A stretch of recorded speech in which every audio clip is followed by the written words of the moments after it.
bom dia a todos bem-vindos para a Casa do Equador, casa que está aberta para vocês e que vai ficar aberta sempre que precisar. Na realidade, eu estou hoje aqui por o Victor. O Victor é o presidente da Associação dos Equatorianos aqui na Brasília.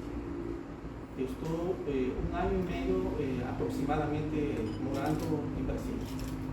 E desde o início que tive contato com o Victor, eu fiquei maravilhado por a história que ele transmite. É uma pessoa que compartilha com todos sua vivência com o Parkinson. Eu aprendi a estar perto do Parkinson através de sua experiência.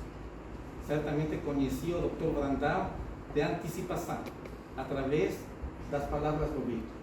E conheci a fortaleza que tem ele para poder ter uma experiência aberta à comunidade, para que todos possam ter outros elementos de sua própria vida.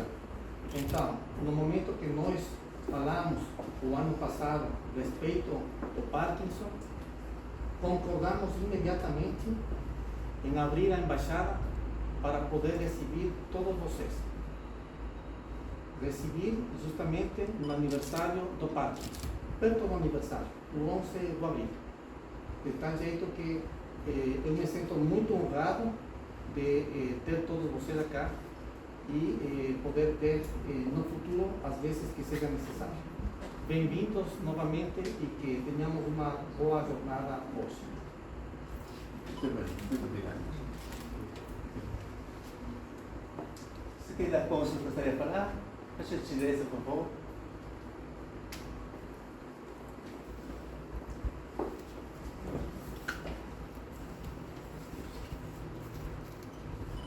Eu vou falar portunhol. Estou aprendendo português, mas entendo todo mais.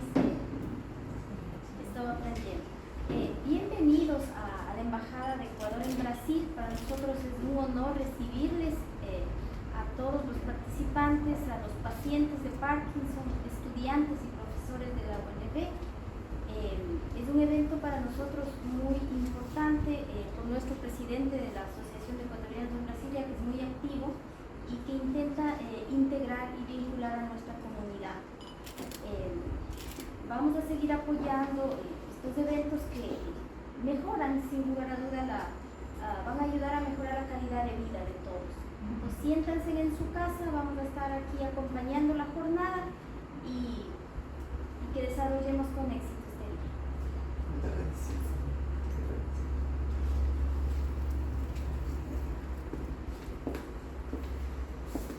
Agora a gente vai começar nossas palestras.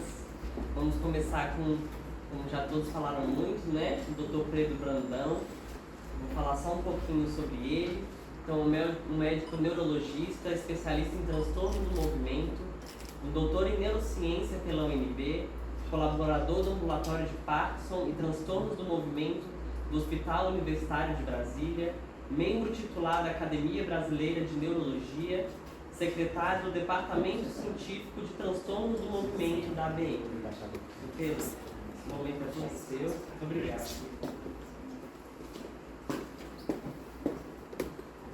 Eu gostaria muito de agradecer o convite do Luiz, da professora Cristina Fúrias, do grupo Vivendo com Parkinson, da Embaixada do Equador, para poder falar um pouco para vocês a respeito da doença, a respeito do tratamento. Eu acho que é parte fundamental do nosso papel como médico, a gente também fazer o que a gente chama de psicoeducação, no sentido de passar as informações mais atualizadas que nós temos, explicar em termos acessíveis as informações científicas, para que todos fiquem no mesmo, digamos assim, vibrando na mesma frequência, né? Todo mundo esteja entendendo todos os aspectos que nós consideramos como médicos, como cientistas, e qual impacto disso tem na vida, né, de cada um dos pacientes, dos cuidadores, das pessoas que convivem com os pacientes. Tá? Então, o que me coube a falar aqui hoje, foi falar a respeito do diagnóstico e tratamento da doença de Parkinson. Eu pensei um pouco como que seria a melhor forma de abordar isso, uma vez que esse é um tema extremamente amplo, né? Isso envolve tratamento multidisciplinar, se é um tratamento farmacológico, não farmacológico, diagnósticos, exames. Eu tentei fazer um apanhado geral, um sobrevoo sobre um pouquinho da história, como a doença se manifesta no cérebro, quais as opções de tratamento que a gente tem disponíveis no Brasil e em outros lugares do mundo, os critérios para fazer um único tratamento, de forma que todo mundo possa conhecer os termos que são mais comumente usados, termos técnicos relacionados ao tratamento, ao que a gente acredita ser a causa da doença, o que acontece no cérebro ao longo da doença. Eu vou tentar falar numa linguagem acessível, né? Se vocês não estiverem compreendendo, vocês podem me interromper, fazer alguma pergunta que eu esclareço, tá? Ao final também a gente reserva uns minutinhos para responder perguntas, né? Tá bom? Então o roteiro dessa apresentação é falar primeiro sobre a neuropatologia, que é o que acontece no cérebro, que define o que é a doença de Parkinson. Depois falar sobre os critérios diagnósticos mais atuais, que são os critérios da International Parkinson Movement Disorder Society, também chamada de MDS, que atualmente é presidida por um brasileiro, o professor Francisco Cardoso, e falar um pouco sobre tratamento clínico e cirúrgico. Tá? Então, como introdução, lembrar que a doença de Parkinson, alguns autores têm falado que ela pode ser considerada também uma espécie de pandemia, uma vez que com a transição demográfica e com o aumento da expectativa de vida da população, há uma expectativa, por exemplo, da Organização Mundial de Saúde, que em 2040 a gente tenha mais ou menos 1,4, 1,3 bilhão de idosos no mundo, de pessoas acima de 60 anos. Né? Isso vai ter um impacto também na prevalência da doença de Parkinson. Se estimava em 2015 ao redor de 6 milhões de pessoas portadoras no mundo, né? Você acredita que em 2040 se chega a cifras próximas de 18 milhões de pessoas. Ou seja, algo que tem um impacto importante na vida das famílias e impacto, inclusive, econômico, impactos nos mais diversos aspectos. Né? Então, primeiro, definir o que é a doença de Parkinson. Ela foi chamada de doença de Parkinson depois que o Jean-Martin Charcot, um neurologista de Paris, do Hospital Saint-Pierre, reconheceu que James Parkinson, um apotecário, nem um médico, um apotecário cirurgião de Londres, fez um relato dos ensaios sobre a paralisia agitante. Antes de trás, desculpe atrapalhar, estão perguntando se o senhor se importa de falar com o microfone. Claro, sim, o microfone está aqui.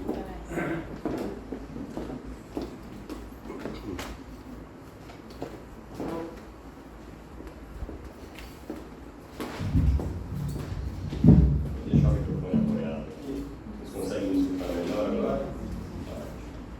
Bom, então, como eu vinha falando, James Parkinson descreveu a doença em 1817, pouco mais de 200 anos, em Londres, a partir de 9 pacientes que ele viu. Alguns ele examinou pessoalmente, outros ele só viu andando na rua, mas ele descreveu com uma bastante impressionante precisão as características da doença, como a rigidez, o tremor de repouso, a bradicinesia.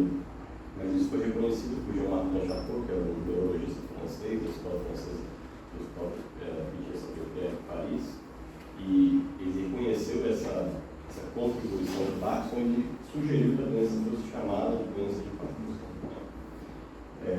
E a doença tem essa característica, de ter uma tríade de sintomas motores, não são só os sintomas motores, então a tríade caracteriza mais, que inclui a bradicinesia, que é considerada a lentidão de movimentos, diminuição da amplitude de movimentos, que é chamada de hipocinesia, junto com a rigidez, que é um aumento do tônus muscular, a contração muscular basal, em repouso, antes do músculo estar se movimentando, e o tremor, que é caracteristicamente de repouso, quando o membro, geralmente um tremor de membros, principalmente os membros superiores, mas pode ocorrer também o queixo, os membros inferiores, eventualmente, que acontece quando o membro não está sendo ativado, ou seja, quando ele está apoiado sobre a superfície ou quando a pessoa está caminhando.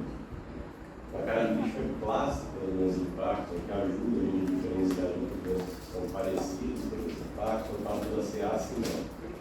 Então, atualmente, ela se inicia em um dos lados do corpo, e só depois de alguns anos que ela passa a envolver o outro lado do corpo. Tá? Então, ela tem essa característica. Ela tem essa resposta à levodopa, que é um precursor da dopamina, a principal medicação usada na doença de Parkinson, que a gente encontra produtos normalmente diferentes, tipo Prodopa, Exxon, Pardopa, e ela repõe os níveis de dopamina nos núcleos da base do cérebro, e dessa forma melhora os sintomas cardinais da doença, que são a bradicinese, a lentidão de movimento CRT principalmente. Tá? O que acontece no cérebro? É uma redução da população de neurônios dopaminérgicos, são neurônios produtores de dopamina. Esses neurônios ficam nessa região do cérebro aqui, que está demonstrada na figura A, que é o mesencéfalo. É uma porção do cérebro chamada tronco encefálico. E esses neurônios que tem essa parte mais escura aqui, preta, negra, né?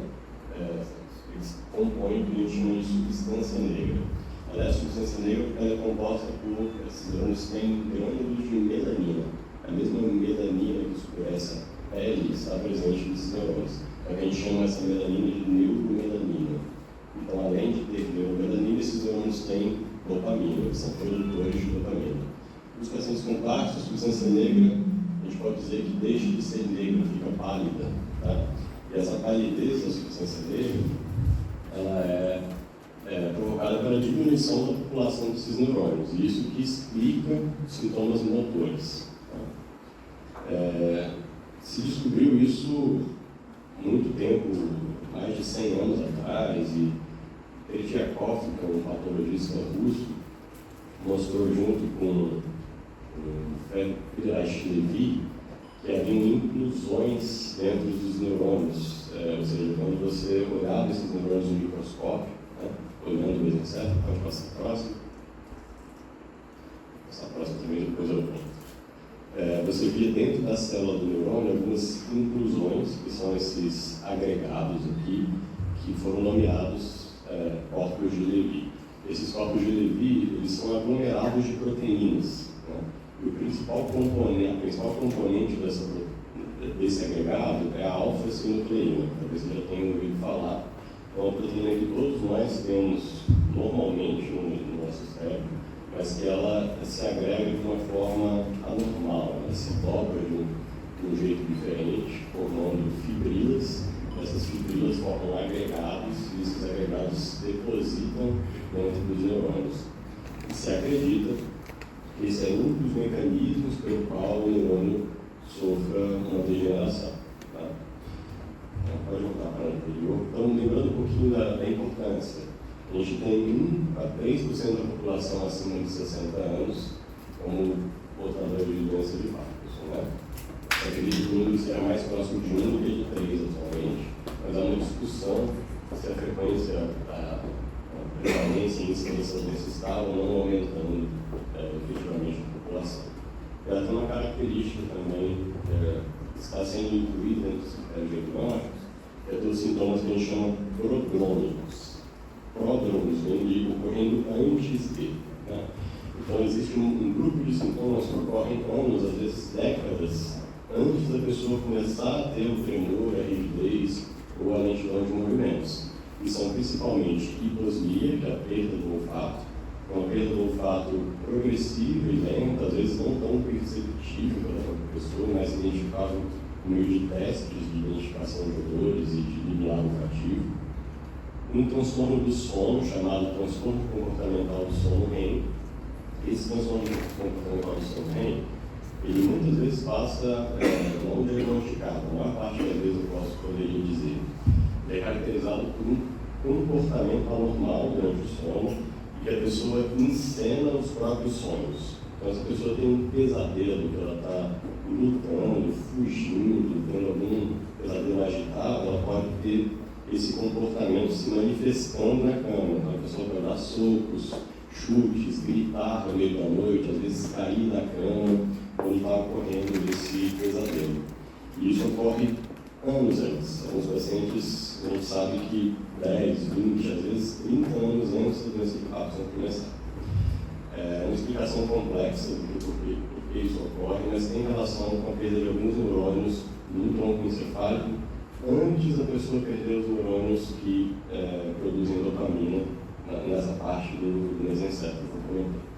Uma outra coisa também interessante é que a prisão de ventre, né, a constipação, o intestino preso, também ocorre muitos anos antes do doença de Parkinson começar. Isso não é obrigatório em todos os pacientes, tá? Tem pacientes que não apresentam isso. E até para a doença de Parkinson, a doença de Parkinson é uma doença heterogênea, tem diferenças de manifestações entre os pacientes, mas é uma característica que está sendo muito estudada. Vamos passar para o próximo. Então aqui é só uma figura demonstrando o que possivelmente aconteça dentro do neurônio e que leva à formação desses agregados chamados próprios de Levy. A gente tem essas proteínas normalmente nos neurônios, elas ficam mal bloqueadas e formam agregados, elas começam a se agrupar, né? Isso forma esses agregados dentro do neurônio que se acredita ter algum tipo de toxicidade para o neurônio. Tá?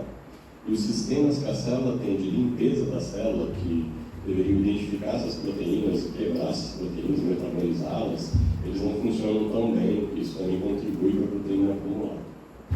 Pode passar para o próximo. Então, clinicamente, o que a gente vê? O doença de Parkinson representa 75% das síndromes parkinsonianas. Para a gente falar em parkinsonismo, síndrome em medicina é conjunto de sinais e sintomas. Se você tiver dois sintomas combinados, isso já é um conjunto, isso já é uma síndrome. Tá? Então, isso no síndrome não é necessariamente associada com doenças genéticas, como síndrome de Down, é a primeira coisa que as pessoas lembram, né? Basta ser um conjunto de sinais e sintomas para a gente chamar de síndrome. Então, a síndrome parkinsoniana, a pessoa precisa ter obrigatoriamente a bradicinesia, que é a lentidão de movimentos. Esse precisa acontecer. Se não tiver a lentidão de movimentos, não tem parkinsonismo. Tá? Ele pode combinar mais, pelo menos, um dos sintomas, rigidez ou tremor. Então, o doença de Parkinson representa 75% dos casos, mas os outros 25% existem algumas doenças que são parecidas com doença de Parkinson, mas que não são Parkinson. Parkinsonismo provocado por remédios, remédios psiquiátricos, alguns parkinsonismos atípicos, né? Então, existem algumas coisas que a gente usa na prática clínica para ter certeza, né? Para aumentar o nível de probabilidade de a gente fazer um diagnóstico correto. Pode passar, por favor. Então, a Movement Disorder Society, ela promoveu, em 2015, uma revisão dos critérios diagnósticos que passaram a incluir, além da síndrome parkinsoniana, alguns critérios de suporte, algumas coisas que falam a gente dizer. Esse caso é de doença de Parkinson, então provavelmente não é de doença de Parkinson. Pode passar o próximo. Então, além de ter a síndrome parkinsoniana, o paciente precisa ter pelo menos 2 critérios de suporte, sem ter os critérios de exclusão, para a gente falar que é uma doença de Parkinson clinicamente estabelecida. Tá? Próximo. Os critérios são: o primeiro critério de suporte, uma clara e evidente resposta à dopamina, então uma melhora de pelo menos 30% numa escala de avaliação motora, que é chamada UPDRS, o Unified Parkinson Disease Rating Scale. Nessa escala a gente pede para o paciente fazer várias tarefas, como bater a ponta dos dedos, fechar e abrir a mão, fazer a pronação e supinação da mão, bater o pé no chão, bater o calcanhar no chão, dos dois lados do corpo, caminhar, fazer testes dos reflexos posturais.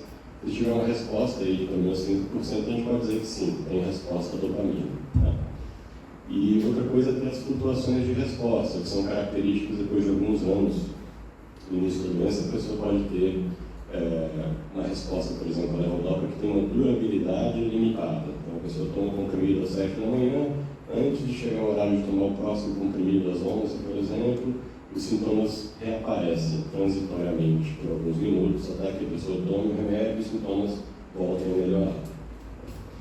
Além disso, as discinesias induzidas por levodopa, que são movimentos involuntários do tipo balançar o pé, balançar o braço, geralmente com a cabeça, no pico do efeito do remédio, 1 hora e meia depois que a pessoa tomou, ela pode fazer esses movimentos involuntários. É como se fosse o contrário do Parkinson. Enquanto o Parkinson é a falta de movimentos, a levodopa no pico do efeito causa um excesso de movimentos não naturais. Né? O tempo de repouso entrou, se ele foi em um lado só, ele também entra em critério de suporte. E a adição que foi feita em 2015 é que, tendo perda de olfato, hiposmia, ou uma alteração no exame do coração, isso também é um critério de suporte para o Parkinson. Esse exame chama cintilografia, produção de fóton único, um marcador lá que chama MIBG. Né? Vou comentar um pouquinho mais à frente. Passar. As doenças de Parkinson não são só os sintomas motores, e isso é o grande desafio de manejo. A doença pode afetar a cognição, né, a questão da memória, da atenção, da função visoespacial, da função executiva, pode causar alucinações, ansiedade, depressão, fadiga, pode ter dor, é um fenômeno muito comum. Tá? Há também coisas como salivação excessiva, distúrbios da deglutição, dermatite seborreica, que é uma inflamação que causa caspa, né, que a gente vê geralmente na região da barba dos homens ou na base do cabelo aqui. Pode causar desautonomia com intestino preso, alterações do ritmo urinário, pela urgência urinária, também disfunção erétil, pode causar nobitura, que é a necessidade de urinar muitas vezes à noite, e alterações e variações da pressão arterial também, que pode subir e abaixar de um modo intenso, né, maior do que o esperado. Só que isso também é muito variável. Tá? Como a doença é muito heterogênea, a gente tem pacientes que quase só têm sintomas motores e quase não tem nenhum sintoma não motor. Então tem outros grupos de pacientes que têm mais sintomas não motores. Tá? Isso tem a ver com a distribuição da doença no cérebro e com outros fatores também. Pode passar para o próximo. Então, para o diagnóstico, os exames complementares não são obrigatórios. Tá? Então, não existe um exame de ressonância, um exame específico que sozinho vai dar o diagnóstico de Parkinson. O diagnóstico é clínico, baseado naqueles critérios que eu comentei. Então, eu vou só citar alguns exames que às vezes a gente lança a mão quando há dúvida diagnóstica. Um é o ultrassom transcraniano, é um exame simples, não invasivo, que a gente faz colocando uma sonda de ultrassom aqui na frente, entre o olho e a orelha, que a gente chama de plano transtemporal, pode passar, e que a gente pode ver na substância negra. Então a gente vê o mesencéfalo, que tem esse formato de borboleta, e a gente pode ver uma alteração de sinal com ele mais branco, que a gente chama de hiperecogenicidade. Isso acontece devido ao depósito de ferro na substância negra, associado com a redução dos neurônios. Tá? Pode passar para o próximo. Aquela imagem do coração também pode ser utilizada, que é uma imagem de medicina nuclear, injetada uma substância na veia, que é esse MIBG, e você faz uma imagem do coração depois. Essa substância ela se liga aos terminais do sistema nervoso autonômico, que é o sistema que controla a frequência cardíaca, os batimentos cardíacos. Então, em geral, o coração tem que aparecer como essa mancha aqui, nessa região. Tá? Então, os pacientes com Parkinson, com demência com corpo de Levy, eles não têm essa captação dessa substância no coração. Isso é um marcador que também ajuda, em alguns casos, em a dúvida diagnóstica. Pode passar. Há um exame que deve ser bem conhecido de vários pacientes, que chama cintilografia com TRODAT, ou SPECT com TRODAT. Esse TRODAT é um exame, é uma substância também, que se liga numa molécula do cérebro que chama transportador de dopamina. E ele representa, de uma forma indireta, a integridade dos neurônios produtores de dopamina no cérebro. Tá?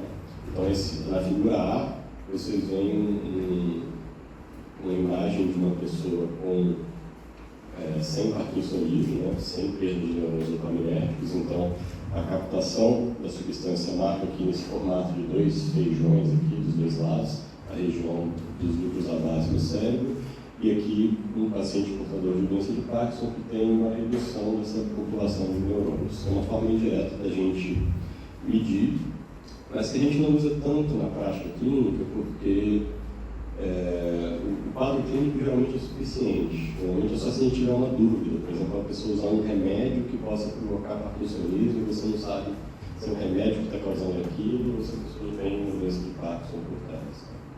Pode passar o próximo.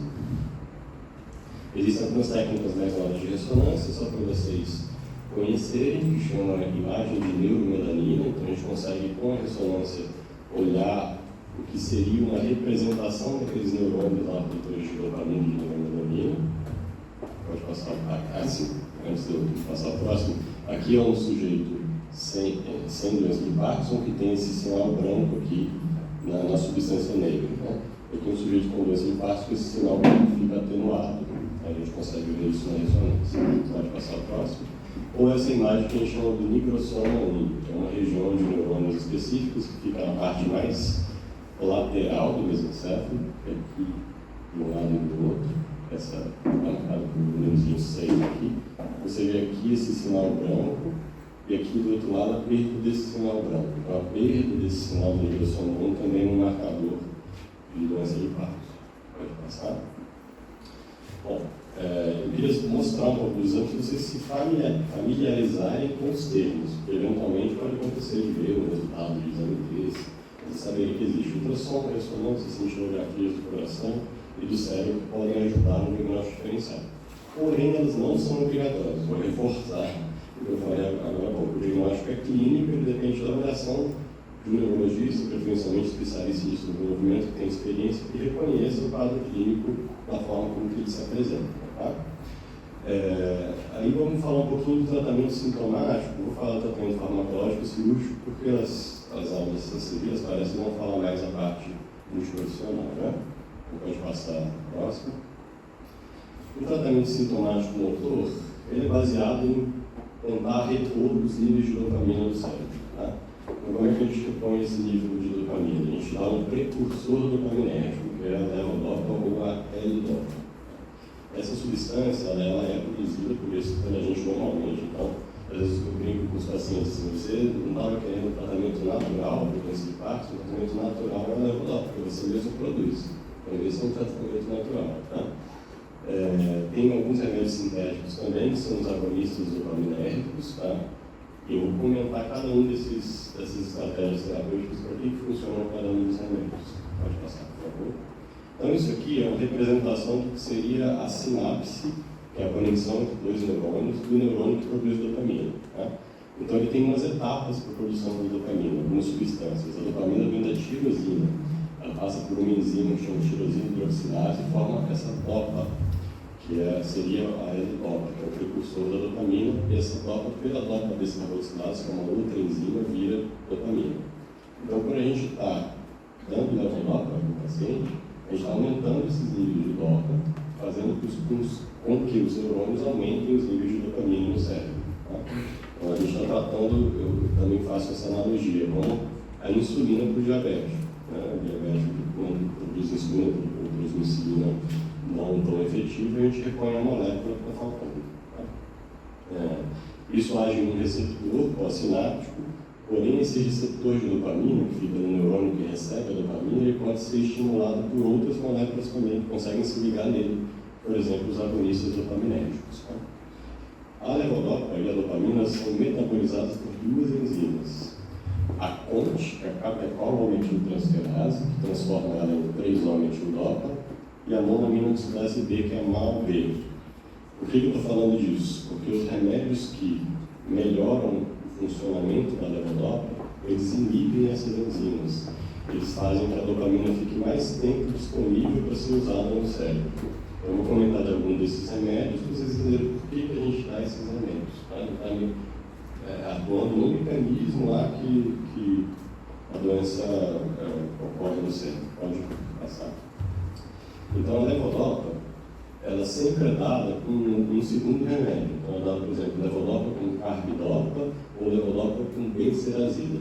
Por que a apresentação dele vem com esses dois remédios? Porque a gente não quer que a levodopa vire dopamina antes de entrar no cérebro. Então, na hora que a pessoa toma comprimido, se a levodopa virar dopamina no estômago ou em outro local, no sangue, ela pode provocar efeitos colaterais, principalmente enjoos, tá? Ou queda da pressão arterial. Isso ocorre por conta dessa conversão periférica, que a gente fala, da levodopa em dopamina. A gente não quer que isso aconteça. Então a gente coloca um inibidor da dopa descarboxilase, que é essa benserazida de carbidopa, para que a levodopa consiga entrar intacta no cérebro, ultrapasse a barreira hematoencefálica e vire dopamina somente no cérebro, não causando esses efeitos colaterais periféricos. Tá? Esse é o remédio, é o padrão ouro do tratamento Parkinson. Então, mais cedo ou mais tarde, todos os pacientes com Parkinson têm que usar a levodopa. Tá? Ela é a mais potente medicação sintomática. Então, nenhum dos outros medicamentos disponíveis são tão potentes quanto a levodopa e que tem os melhores resultados a ponto de melhorar a sobrevida a longo prazo, de melhorar a funcionalidade, qualidade de vida, independência e autonomia. Então, essa foi uma uma revolução que essa medicação foi descoberta na década de 50, 60. Porque isso mudou realmente a história natural da doença. Tá? Pode passar. Próximo. É claro que com o tempo, com o passar dos anos, alguns pacientes podem desenvolver essas flutuações de resposta. A gente chama de deterioro de final de dose, né? Que eu comentei agora há pouco. Toma remédio das 7, o efeito não durou até as 11 horas. Ele precisa encurtar os intervalos, vou tomar de 7 às 11, às 7 às 10, por exemplo, de 3 horas. Então, isso é uma coisa que pode acontecer com uma boa parte dos pacientes quando você tem uma duração suficiente. Tá? E as discinesias, que são esses fenômenos de ter movimentos involuntários no pico do efeito. Então, existem remédios que servem para tratar cada um desses sintomas em situações específicas. A terapia sempre é individualizada ao problema. Não existe uma receita de bolo que sirva para todos os pacientes. Tá? Vou passar, por favor.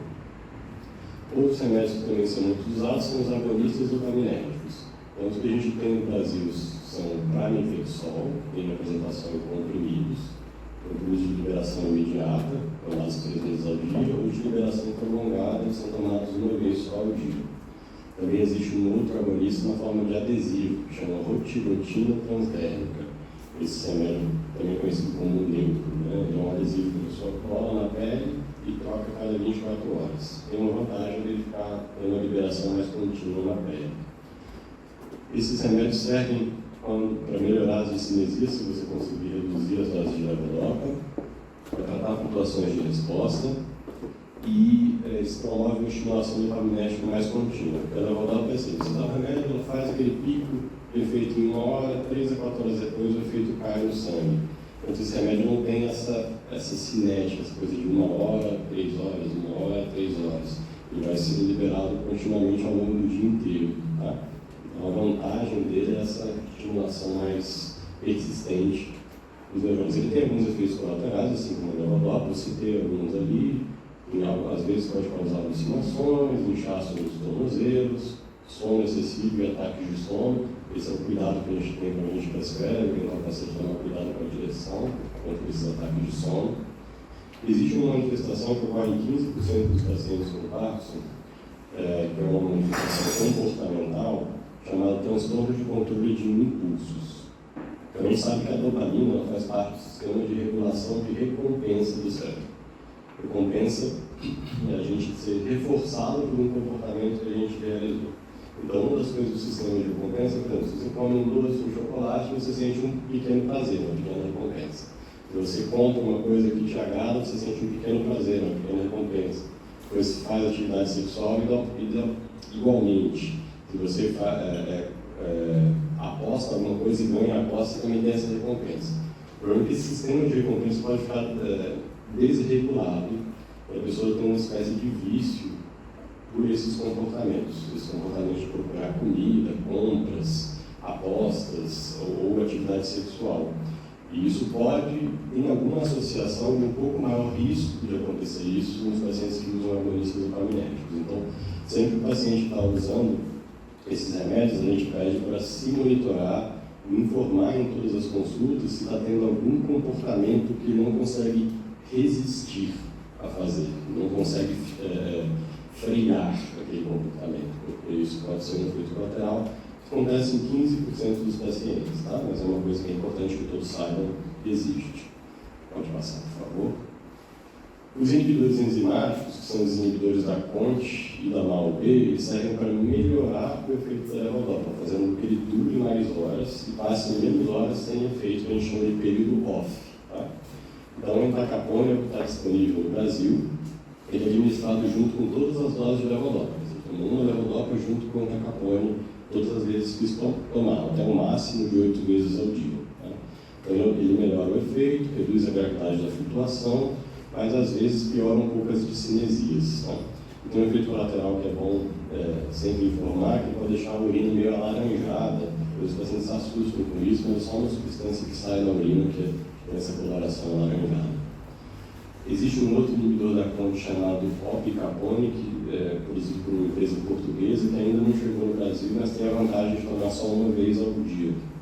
A gente espera que a empresa se sensibilize e que traga o remédio para o Brasil também. Né? Pode passar para o próximo. Tem a amantadina, também conhecido como mantidã, que é um remédio que foi descrito inicialmente para tratar a influenza. Ele era um antiviral, mas depois, acho que foi o Melvin Yale, em Nova York, ou foi o Schwab, mostrou que ele tinha uma propriedade de liberação de dopamina na sinapse, que ele conseguia melhorar alguns sintomas parkinsonianos.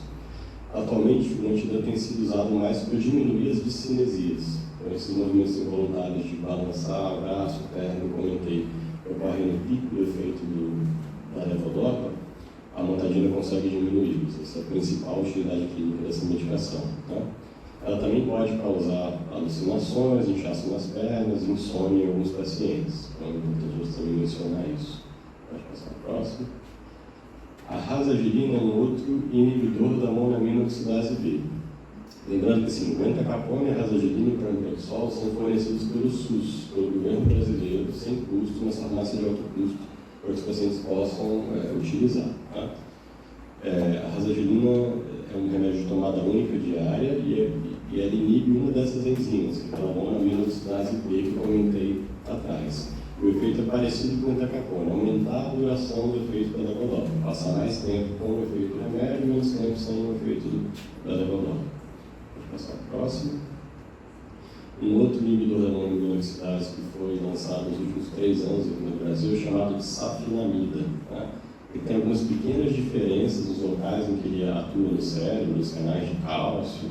Eles também têm a mesma função, aumentar a duração do período ON. A gente usa muito esse termo, tá? E aí é bom vocês conhecerem. O período ON é o momento ligado, a pessoa está sob efeito da dopamina. E período OFF é o momento desligado, o momento em que os sintomas voltaram porque o cérebro está em estado de baixa dopamina. Tá? Então, ele, como os outros remédios, ele também aumenta a duração do efeito dopaminérgico. Pode passar para o próximo. Existe uma medicação não disponível no Brasil chamada de apomorfina, que apesar de ter morfina no nome, não tem nada a ver com a morfina em si, com o opioide. Ela também é um agonista dopaminérgico, só que ela é quase tão potente quanto a levodopa. Ela é muito usada para um resgate de um órfão, um paciente que de repente ficou travado, trêmulo. Ela pode ser usada subcutânea, em injeção na barriga. Ela está disponível em alguns países aqui na América Latina, na Europa, nos Estados Unidos. Mas, infelizmente, a gente não tem para venda direta aqui no Brasil. Os pacientes fazem importação. Andrew Lees, esse pesquisador lá do Queen's Square de Londres, ele também desenvolveu uma forma de fazer a apomorfina em infusão subcutânea. Ela vem uma espécie de bomba, parecida com uma bomba de insulina, né, com uma seringa e com uma agulhinha, uma hipodermólise, que é o termo para uma agulha que fica colocada embaixo da pele. Né? E ele pode ser infundido ao longo do dia para tentar fazer com que essas flutuações, né, esse efeito da dopamina de subir e descer, fique um pouco menor. Uma novidade é que há um desenvolvimento de uma molécula da levodopa adicionada com um átomo de fósforo, né, de fosfato, chamado de foslevodopa, foi desenvolvida pela AbbVie, que passou por um estudo recente, publicado no final do ano passado, para aplicar a levodopa também dessa forma, em infusão subcutânea, para diminuir a variação dessa flutuação dos níveis no sangue e no cérebro. E já submeteram para a FDA, para o Food and Drug Administration nos Estados Unidos, a agência reguladora. Aí vai se esperar para aguardar se vai ser aprovado. Imagina que se for aprovado lá, eles devem levar para outros lugares do mundo, não só nos Estados Unidos. Mas é uma expectativa de uma melhora da forma de entregar o remédio, né? Da forma de fazer com que ele funcione melhor. Vou passar para o próximo. Isso aí é só um exemplo da caneta de apomorfina e dessa bombinha de infusão. Tá? Existem em outros países, também não chegaram, mas algumas outras apresentações desses remédios reconhecidos. Existe uma levodopa em formato de inalatório, uma espécie de cápsula que é perfurada e a pessoa pode aspirar e a levodopa ser absorvida pelo próprio pulmão, tá? Pelos alvéolos pulmonares. E existe uma apomorfina na forma de uma espécie de um chicletinho, um adesivo sublingual que a pessoa coloca embaixo da língua. Também são duas apresentações que ainda não existem no Brasil, a gente não sabe se eles vão trazer para o Brasil, mas elas servem basicamente para a pessoa sair de um período off que entrou subitamente. Pode passar a próxima. Estou quase acabando, tá, gente? Não sei se meu tempo já está estourando. Mas a gente tem também, em outros países, essa bomba de levodopa em gel duodenal, um tratamento um pouco complexo. Tem um problema relacionado ao custo também, mas aquela levodopa é colocada numa bolsa junto com uma pequena máquina no formato de uma pochete, digamos assim, e ela é infundida continuamente no duodeno, diretamente, aqui com um buraquinho feito na barriga, tá? Com uma jujunostomia. Isso faz com que os líquidos também não fiquem flutuando muito. Isso é um tratamento para pacientes em fases avançadas, com flutuações muito intensas, especialmente aqueles que não são candidatos a fazer a cirurgia, né, pelo implante do eletrodo cerebral profundo.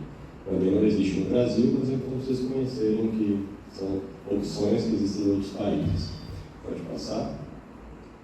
Quais são os objetivos do tratamento, então? Primeiro, controlar os sintomas, mas sempre tendo em vista manter a capacidade funcional, a independência, a autonomia e a qualidade de vida. Então, não existe receita de bolo, vou falar isso novamente. O tratamento tem que ser individualizado, a gente tem que levar em consideração fatores de cada paciente, por exemplo, a idade, qual é o sintoma predominante, o custo das medicações, qual é a atividade profissional do paciente que trabalha ser aposentado, né? Se ele tolera ou não tolera os efeitos colaterais de cada remédio, quais são os outros sintomas não motores que ocorrem. Então, por isso que existe uma avaliação cuidadosa de caso a caso. Tá? A gente apresenta os remédios, vocês conheceram, existem todas essas opções. Mas tem pacientes que não toleram um remédio, não toleram outro remédio. Tem pacientes que são candidatos à cirurgia, tem pacientes que não são candidatos à cirurgia. Pode passar para o próximo também. O tratamento cirúrgico, para vocês conhecerem a terminologia, a gente usa essa terminologia chamada estimulação cerebral profunda ou Deep Brain Stimulation, também usada essa sigla chamada DBS, tá? Deep Brain Stimulation. A gente tem dois alvos, são eletrodos que são implantados na profundidade do cérebro, em alguns núcleos, com o fim de melhorar o efeito, melhorar os sintomas parkinsonianos. Pode passar a próxima. Esse eletrodo é parecido com um marca-passo cardíaco, tá? Então ele tem um gerador de impulso que fica implantado embaixo da clavícula, geralmente aqui na região infraclavicular. Ele tem um cabo que passa por debaixo da pele, atrás da orelha, e são feitas duas trepanações, dois pequenos furinhos ou buracos aqui no crânio, em que esses eletrodos são colocados em cima desse núcleo, que é um alvo profundo no cérebro. Quem são os pacientes que são candidatos a fazer esse tratamento? São pacientes que têm flutuações de resposta, discinesias, que são esses movimentos involuntários, ou tremor que não estão melhorando com o tratamento habitual. Tem que ser pacientes que respondam a levodopa, a exceção do tremor, ou seja, tem que ter uma resposta robusta, tem que ter pelo menos 4 anos de duração de doença. A gente não faz isso em estágios iniciais. Tá? Pode passar para o próximo. Então aqui é uma figura demonstrando como que é feito. Aqui é o gerador de impulso, aí a gente tem o cabo extensor, né? E aqui a região onde ele fica o contato preso aqui no crânio. E ele tem um eletrodo que geralmente tem 4 contatos na ponta. Esses contatos têm que ficar dentro do núcleo. Vou mostrar a próxima figura. Aqui é como se fosse um zoom de uma imagem, né? Mostrando os contatos aqui do eletrodo dentro do núcleo subbalão, que é um alvo de poucos milímetros no cérebro. Então, é uma cirurgia que já é muito popular, é feita em muitos lugares do mundo, aqui no Brasil é feito, em vários lugares é feito. E ela depende da precisão, né, do procedimento de colocar o eletrodo exatamente dentro daquele alvo, dentro daquele núcleo, para conseguir melhorar os sintomas. Vou passar para o próximo. Aqui mais uma figura mostrando como é que esse eletrodo fica implantado lá, e ele tem esses contatos elétricos. Depois de implantado, o paciente passa por um processo que a gente chama de programação, em que a quantidade de energia que é entregue no núcleo para melhorar os sintomas é gradualmente aumentada pelo médico, pelo neurologista, pelo cirurgião, até se obter um controle ótimo, o melhor possível dos sintomas.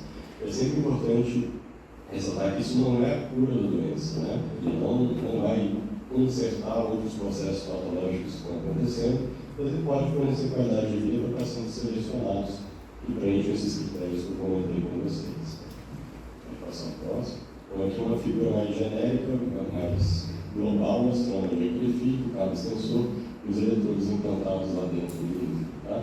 Realmente o paciente tem um próprio controlador, ele pode, com o médico pode regular ele para o paciente poder aumentar, desligar ou ligar o eletrodo, aumentar ou diminuir a intensidade da corrente, até determinados limites, obviamente, do médico, para poder otimizar o controle no dia a dia.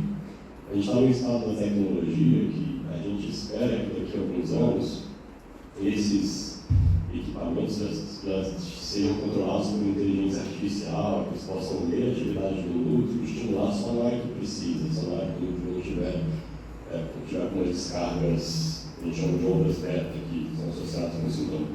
Mas isso ainda é o que há por vir, essa perspectiva, isso ainda não existe. Então, atualmente, a única coisa que esses equipamentos fazem é entregar uma quantidade constante de energia ao longo do dia inteiro. Não fica variando ao longo do dia. No futuro, talvez a gente consiga equipamentos que entreguem energia variável dependendo da necessidade da pessoa, mas isso ainda não é uma realidade. Essa é a próxima. Então, o que melhora com o DBS? Melhora o tremor, as discinesias, as flutuações do efeito e, em geral, os sintomas que responderem ao levodopa melhoram com o DBS. Sintomas que geralmente não melhoram, tá? A marcha,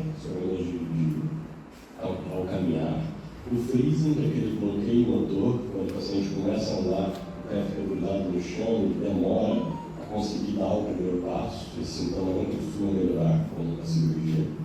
O equilíbrio, a fala, a deglutição e a cognição, a memória, a atenção, são sintomas que o DBS não consegue melhorar.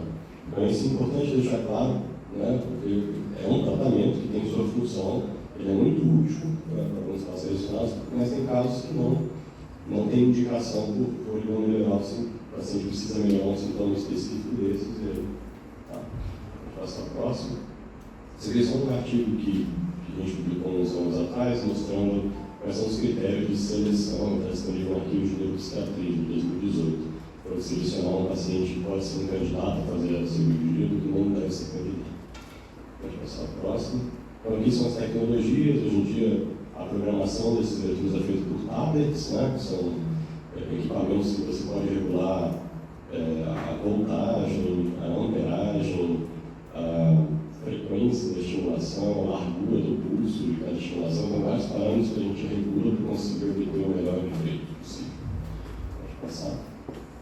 E algumas novidades tecnológicas é que alguns dos efeitos colaterais que o DBS pode causar, por exemplo, alteração na fala, a fala ficar mais hipofônica, né, com menos volume, por exemplo, eles são atribuíveis a um espalhamento da corrente elétrica lá daquele eletrodo para regiões que a gente não gostaria de estimular.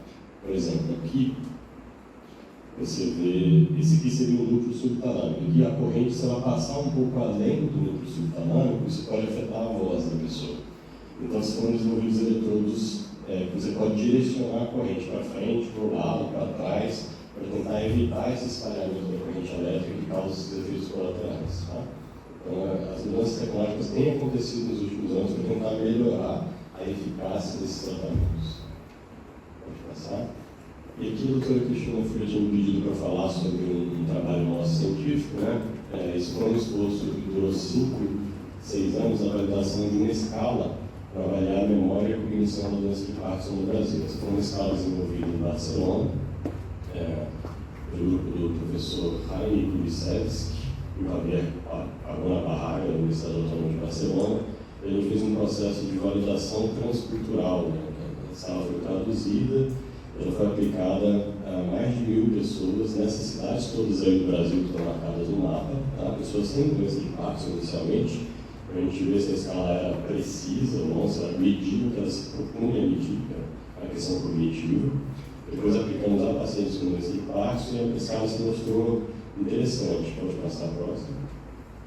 Então, na escala, você tem que desenhar um relógio, lembrar uma lista de palavras, numerar 20 figuras, fazer algumas tarefas de memória de curto prazo e de atenção, teste da fluência verbal também, capacidade de gerar palavras a partir de uma regra em 1 minuto, né? E ela tem validação.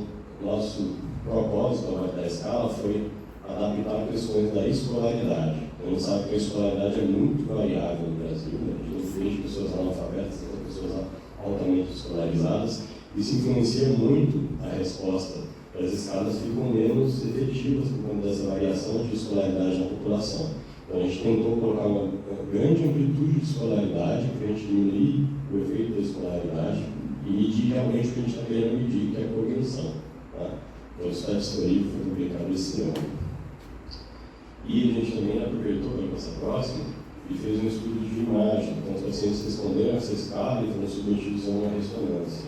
A gente fez uma análise estatística baseada em milhões de pontos na superfície do córtex cerebral.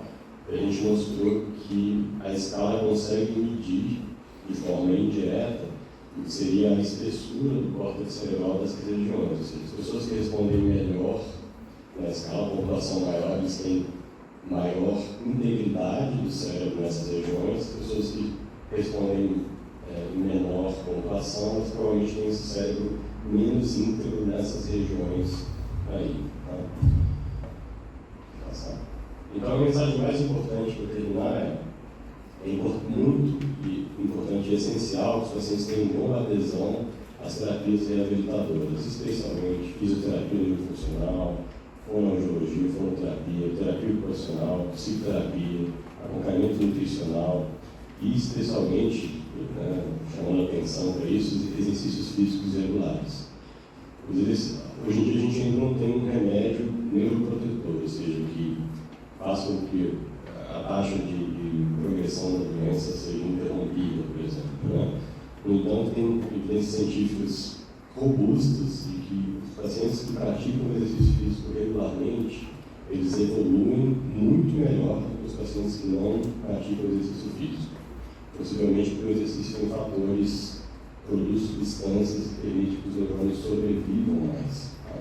Então, todo paciente que consulta comigo costuma falar assim: a gente vai te prescrever levodopa para você ficar independente e autônomo, porém a gente vai te prescrever levodopa para que você faça exercício físico. Porque se você fizer exercício físico, sua doença vai progredir menos. Tá? Então, isso é quase um mantra lá no consultório, eu costumo falar para todos os pacientes, tá? Porque isso que vai fazer a diferença na qualidade de vida a longo prazo. Nossa, é isso, queria agradecer pelo convite, aberto aí. Doutor, agradecer. Vamos bater uma palma.